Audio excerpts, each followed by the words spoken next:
Alright, welcome back to part 3 of the 2017 motorcycle tour. This is actually going to be the final part of this series here. So we start with day 6. I have about 4 days left, 3 of which is more of this technical writing and the last day of writing. So day 6 I start off a lot less nervous than the previous days, which is a good thing. That means I'm making progress. That means I'm getting more comfortable with the people I'm riding with. I'm getting more comfortable with my equipment. We're doing more of the Blue Bridge Parkway this day, and I'm learning more techniques.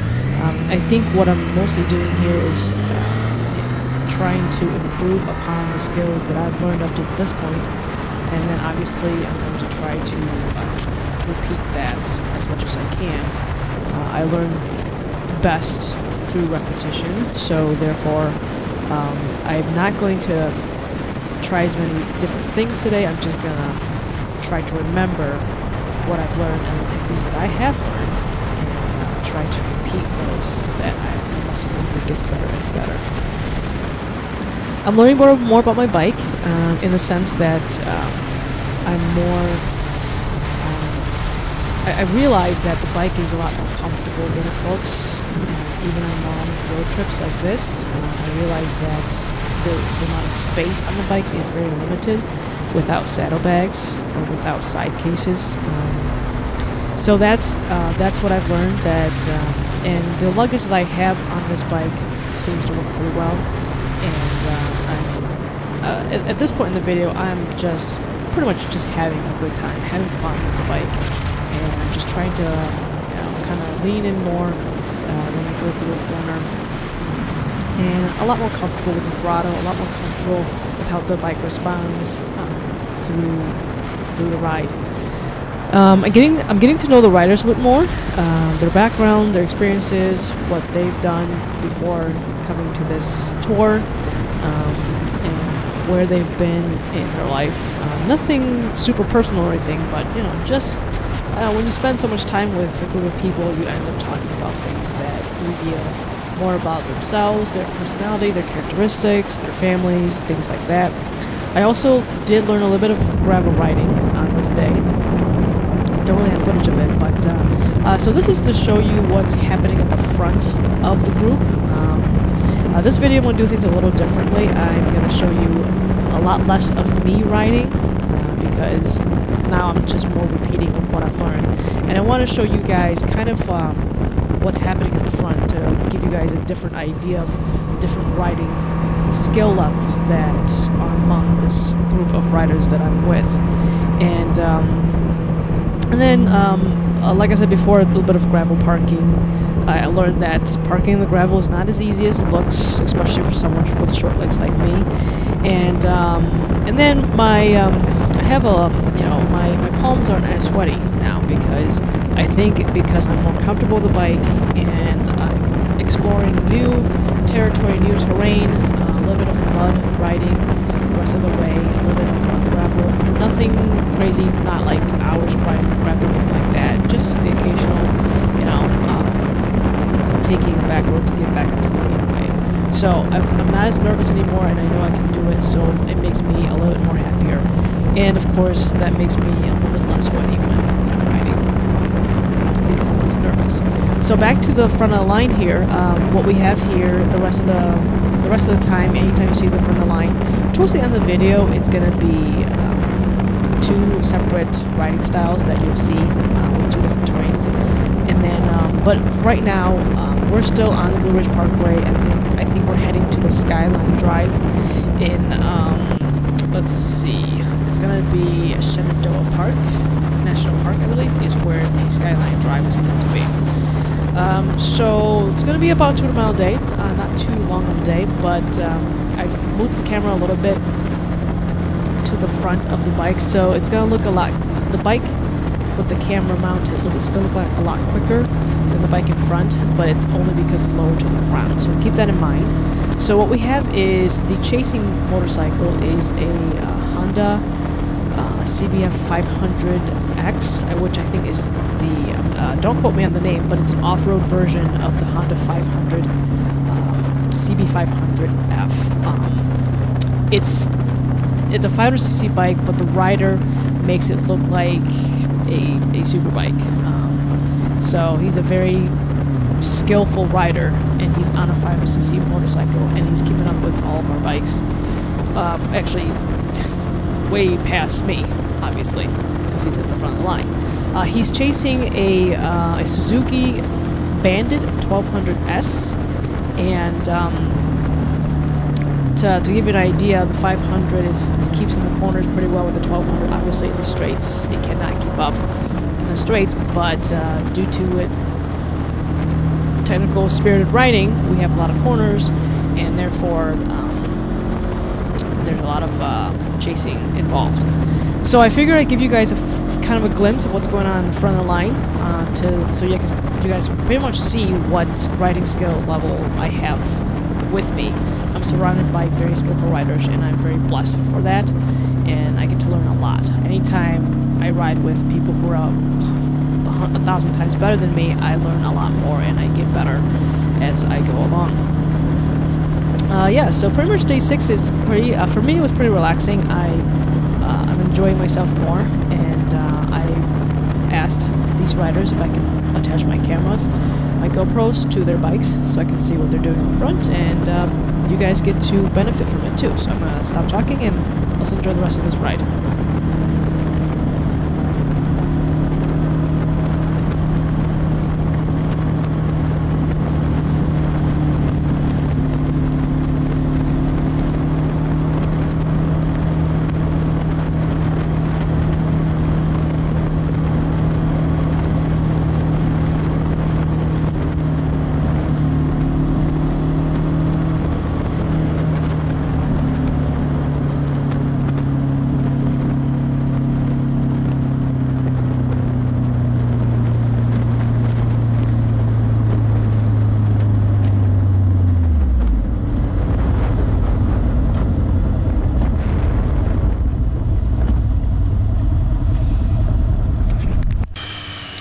And that concluded day 6. Now we're heading over to day 7.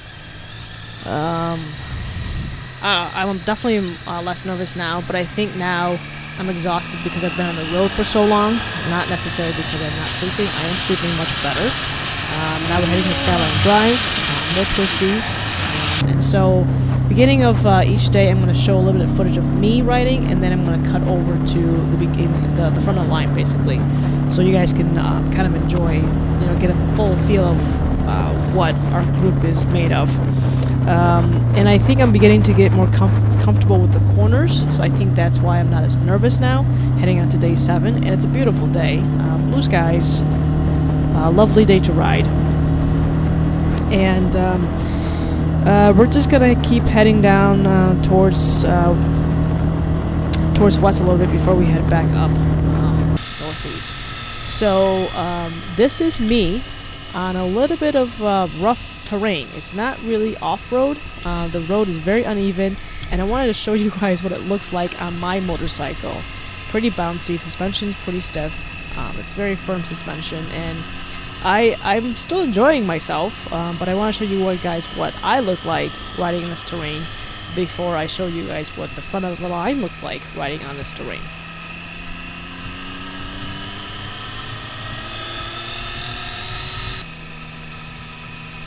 And I'm taking it very slow. I'm unfamiliar with this kind of terrain, and I'm taking it very slow. And surprisingly, the bike did fine. I have sport tires on them because they were the stock tires. They're OEM, that's what came with the bike. And I mean, as long as I take it slow and watch out what I'm doing, I'm pretty comfortable.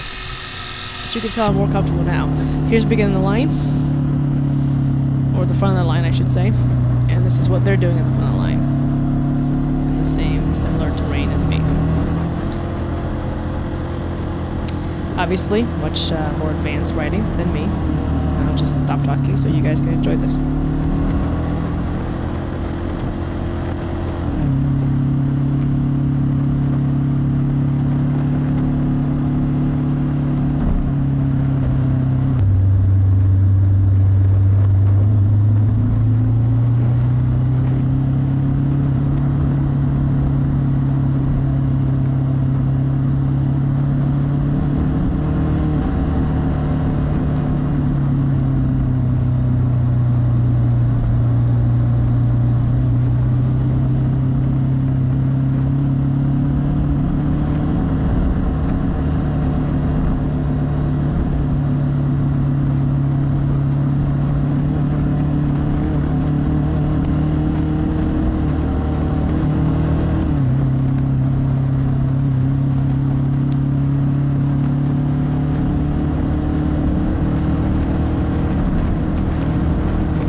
that was some fun riding, I have to say. I'm so enjoying myself watching these videos again.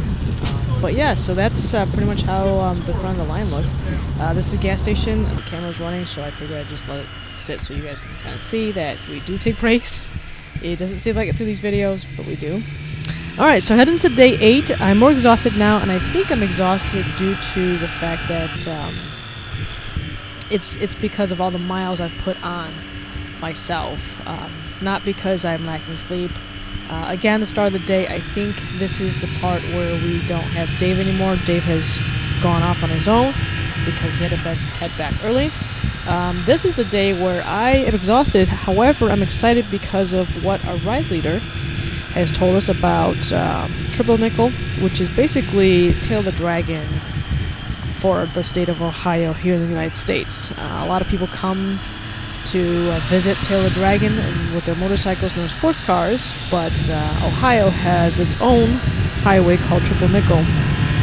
Not a highway, it's basically a road that's 65 miles of twisties as well. So we're heading towards that direction, and I did have a little bit of a fooey here on Triple Nickel. There's a blind corner, and I didn't. I have it on video from another view. I don't have it on a video of it from my point of view. If I did, I would have posted. But this part of the video is really just to show you guys the rest of the tour, not of my viewing mistake. So we'll talk about that later if you guys really wanted to. So with that little mishap, I did discover that riding on mud is pretty soft, and I see why people like riding off-road, I guess. And you know, if you land or you crash, it's a pretty soft landing. It's not crunchy, you know, plastics against asphalt, and so it doesn't sound as terrible, and it's a little bit easier on the bike for sure, and the ears, at least for me anyways. And I had to choose whether to crash into the sign, the Triple Nickel sign, and gravel, or mud, and I chose mud, and it's a good thing I did. However, I did learn that this bike loses traction completely once it hits mud or you know, or off-road type terrain at speed. It's just basically it just sat down, low-sided pretty quick. Anyways, with that being said, we are not at Triple Nickel yet. I will show you that towards the end of this video here. But you're gonna see that from this point on, it's going to be a little bit of off-roading, and I'm gonna put the camera on Tim's bike, and he's gonna do a little bit of off-roading and show you guys that. And this is all on the way, all on the tour. They're like just side off-road roads off of the Triple Nickel, which is Highway 555 in Ohio. And then I'm gonna show you what Robin does with the Triple Nickel, and how fascinating it is to watch him ride through Triple Nickel like it should be. I got sweaty palms again because the humidity, and of course I crashed, so I got sweaty palms again. But you can see this is before the crash. Anyways, but I've been enjoying myself, taking my time. And at this point in the trip, I'm pretty much not in a hurry to go anywhere. I'm just enjoying the scenery, I'm enjoying the weather, I'm enjoying the roads, I'm enjoying my bike. I've already had plenty of opportunities to talk to the riders. So now here's towards the front, and I'm going to let you guys watch the front and the rest of this part, because I think you guys will enjoy it.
part of the video where Tim and his Honda CB500X, I believe, is going to go off-roading. So, I hope you enjoy.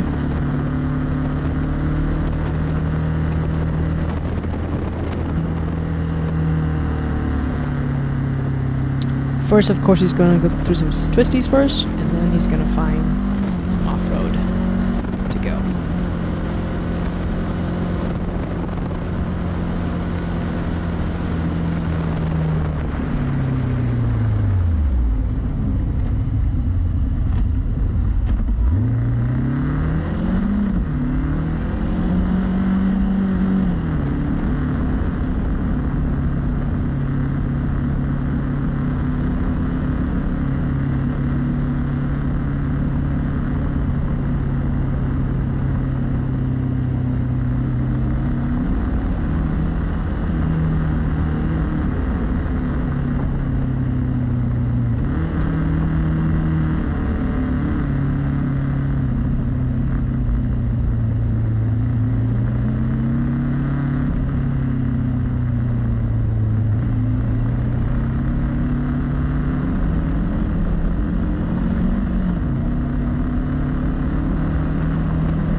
He goes and finds some more off-roading.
while Tim is riding in the countryside, back on Triple Nickel, this is what Robin's doing.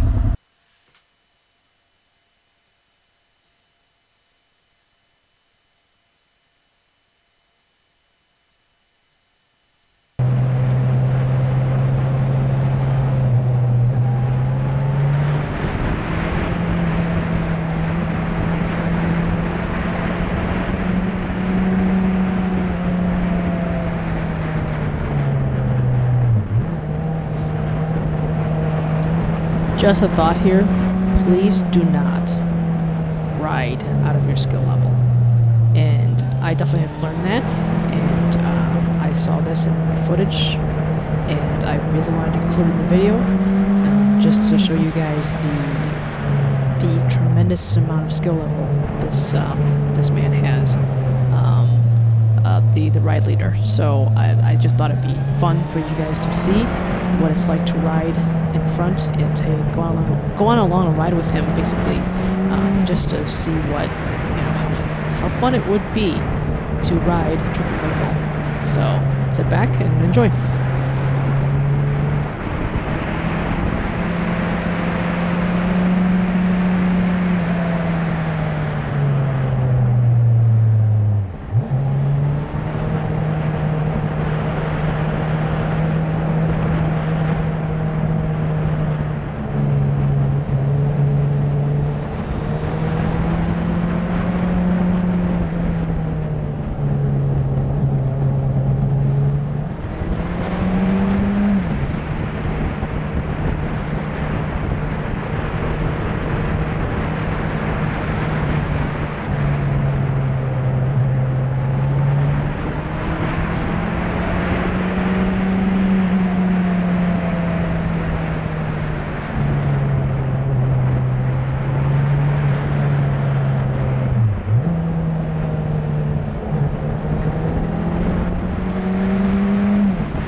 And that pretty much takes us to almost to the end of the triple nickel, and that's just to give you an idea of what kind of talent I've surrounded myself with. And this is now me heading home, and this is where I reflect. And I hope you guys enjoy that part. I know it was pretty long, but I wanted to include that segment of the tour because I've surrounded myself pretty much with very skillful riders, very advanced riders, and I'm pretty happy about it because that only makes me want to be a better rider. And that was the group leader on his 1200 Bandit 1200S. I've attached a GoPro to it and just had him go at it, and that's what he's capable of. And that's a pretty amazing video, part of the video to watch. And I've actually learned a lot watching that video for myself. But anyways, heading home, it started pouring. This is, I think, we're heading into Indiana, and I think as soon as we hit Illinois, it should stop raining. But I had a lot of things to think about. I had a lot of reflection. I was actually excited. This is basically day 9, and I made new friends, and I was excited to go home because I was excited to bring home what I've learned. I was excited to bring home the memories that I've made on this journey, and I was ready to go home and tell my wife. I was ready to go home and tell my family, my brother, my parents. And then what I've learned while going home is that Indiana back roads are terrible. I don't know why, but the state of Indiana has the worst roads I've been on. With so many potholes, pretty much almost everywhere. That's just a side note. I've also learned that learn more about my tires, more about the bike, more about the gear that I was wearing. My jacket wasn't as waterproof as I'd like for it to be. My jeans, however, were more waterproof than my jacket was. My gloves did amazing, probably because they're Gore-Tex. I've learned that I possibly want to invest in a Garmin GPS because a lot of times when I'm in the mountains, my phone reception wasn't so hot. The battery on it was okay, but charging it while on the go wasn't so hot. It wasn't as waterproof as I liked it to be, even though I bought a case for it. So I've learned a lot of things about the gear that I've chosen for this trip. And for long highway runs like this, I was also learned that maybe I should get a cramp buster for the bike. So that's another thing I've learned. So yeah, day 9 going home was just more of a reflection, more of looking back and see what I would change. And then a lot more to do with trying to get home so I can tell my wife about my adventure. And my palms are not as sweaty. It's much more relaxing because I'm having a satisfying ride home. So hope you guys enjoyed it. I will see you guys next time. Thanks for coming along.